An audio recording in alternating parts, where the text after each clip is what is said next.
hung lung ta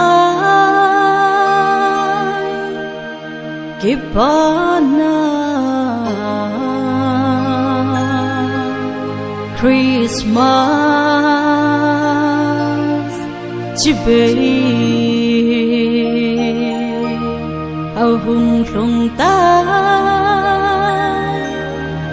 kibana Christmas chibe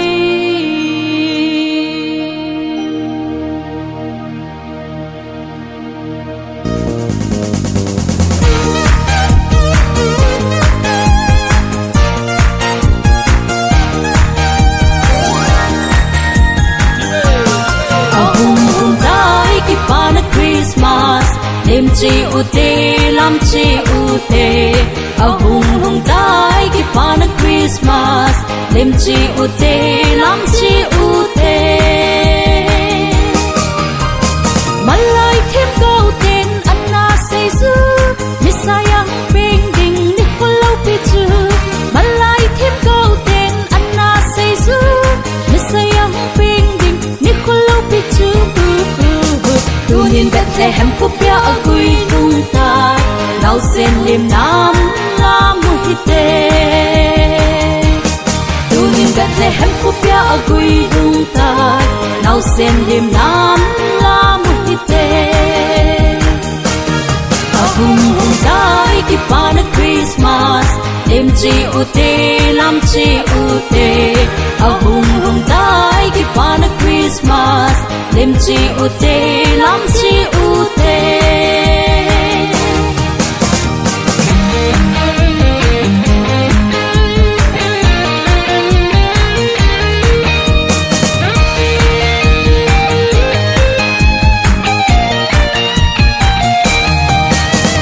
bèo vinh phát thiên kêu ngôi nâu xe xưa ở hung pi nghi gần ăn cốm sunga bèo vinh phát thiên kêu ngôi nâu xe xưa ở hung pi nghi gần ăn cốm sunga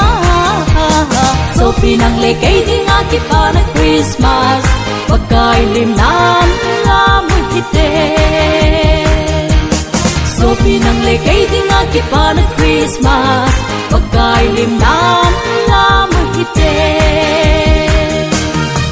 hung hung tai ki pana Christmas đêm chi u tê lam chi u tê hung hung tai ki pana Christmas đêm chi u tê lam chi u tê hung hung tai ki pana Christmas đêm chi u tê lam chi u tê hung hung tai ki pana Christmas đêm chi u tê lam chi u tê